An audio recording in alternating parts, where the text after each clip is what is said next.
একদম পড়তে চলেছে আজকের এই প্রশ্নগুলো, একদম মিস করবে না বন্ধুরা, খুব খুব খুব ইম্পর্টেন্ট।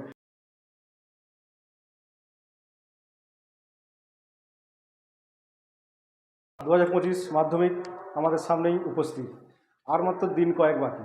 তো এইখানে আমি আমার সকল প্রিয় ছাত্রছাত্রীদের জন্য কিছু প্রশ্ন এনেছি, যেগুলোকে চলতি কথায় বলে লাস্ট মিনিট সাজেশন।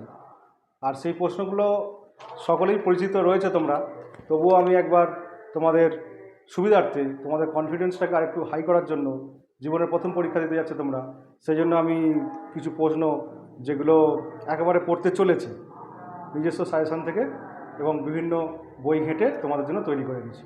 তো বেশি দীর্ঘায়িত করবো না আজকের, একদম পড়তে চলেছে আজকের এই প্রশ্নগুলো, একদম মিস করবে না বন্ধুরা, খুব খুব খুব ইম্পর্টেন্ট। তো বেশি সময় ব্যয় না করে সময়ের মূল্য বুঝে আমি পাঠ করতে চলেছি জিওগ্রাফি, যেটা একটা খুবই অনেক আমরা নাম্বার তুলতে পারি।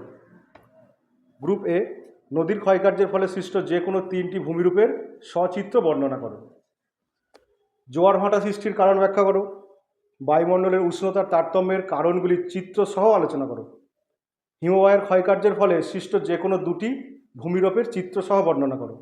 উষ্ণতার তারতম্যের ভিত্তিতে বায়ুমণ্ডলের শ্রেণীবিভাগ করে দুটি স্তরের আলোচনা করো। আমি স্লাইড দিয়ে দেব, যেহেতু আমাদের সময়ের একটা ব্যাপার রয়ে যাচ্ছে, গ্রুপ বিতে চলে যাচ্ছে। পূর্ব উপকূলীয় সমভূমি ও পশ্চিম উপকূলীয় সমভূমির তুলনামূলক আলোচনা করো। নেক্সট, ভারতের চা চাষের অনুকূল প্রাকৃতিক পরিবেশ বিবরণ দাও। নেক্সট, পূর্ব ও মধ্য ভারতে লৌহ ইস্পাত শিল্পের কেন্দ্রীয় ভবনের কারণগুলি কী? আমি স্লাইড দিয়ে দেবো, তোমরা সবাই পজ করে প্রশ্নগুলো জাস্ট, আশা করি সবাই তৈরি আছে, তবু আরেকবার যাতে কনফিডেন্সটা তোমাদের একটু লেভেল হাই করা যায়, জীবনের প্রথম পরীক্ষা দিতে যাচ্ছ, অবশ্যই ভূগোলের ব্যাপার চিত্রগুলো আলাদা করে প্র্যাকটিস করে নেবে। আমি যাচ্ছি 3 মার্কসে। ভূ সমলয় ও সূর্য সমলয়, এদের একটা পার্থক্য বা এদের সম্বন্ধে একটা ধারণা, কাকে বলে। দ্বিতীয়, উপগ্রহ চিত্রের প্রধান বৈশিষ্ট্যগুলি উল্লেখ করো। নেক্সট, বর্জ্য ব্যবস্থাপনায় 4R এর গুরুত্ব ব্যাখ্যা করো।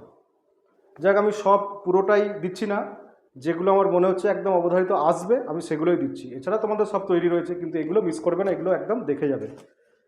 এবার আসছে 2 মার্কসের। সোয়াস কাকে বলে? পলল শঙ্কু কিভাবে সৃষ্টি হয়? অপসারণ গতি কি? সিজিগি কি? জেট বায়ুর বৈশিষ্ট্য লেখো। মৌসুমী বায়ুর ওপর জেট বায়ুর প্রভাব। ঘূর্ণবাতের চক্ষু কাকে বলে? দুন কি? বাগিচা কৃষি কাকে বলে? ভারী ইঞ্জিনিয়ারিং শিল্প বলতে কী বোঝো? গিরিখাত ও ক্যানিয়ন এর পার্থক্য লেখো, চিত্র দিতে ভুলবে না। জলপ্রপাতের পশ্চাৎ অপসারণ এর কারণ কি? পারলে এর চিত্রটাও তোমরা সোশ্যাল মিডিয়া থেকে বা কোনো মাধ্যম থেকে, ইলেকট্রনিক্স মাধ্যম থেকে দেখে নেবে, এরও চিত্র আছে, পারলে আমি দিয়ে দেবো নেক্সট ভিডিওয়। অশ্বক্ষুরাকৃতি হ্রদ কীভাবে গড়ে ওঠে, চিত্রসহ। বৈপরীত্য উত্তাপ বলতে কী বোঝো?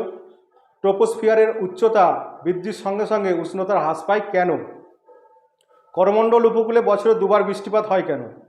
ভারতের নগরায়নের সমস্যা। এই ছোট্ট করে আমি যেগুলো এবারে আসতে চলেছে সেগুলোই নিয়ে তোমাদের বোঝাবার চেষ্টা করলাম।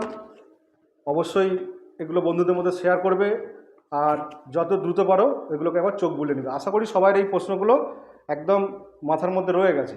জাস্ট কনফিডেন্সটা একটু হাই করার জন্য আমি তোমাদের কাছে এগুলো স্লাইড দিয়ে দেবো, একবার দেখে চলে যাবে। আর চিত্রগুলো ভূগোলের অবশ্যই তোমরা একদম প্র্যাকটিস করে নেবে, প্রচুর নাম্বার উঠবে তোমাদের, এই শুভকামনা রাখছি।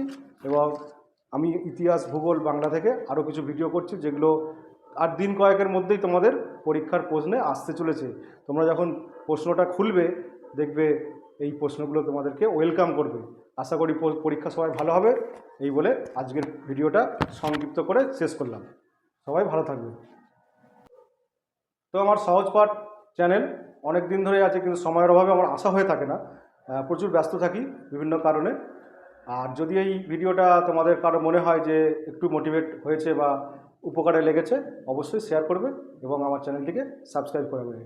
দেখা হচ্ছে নেক্সট।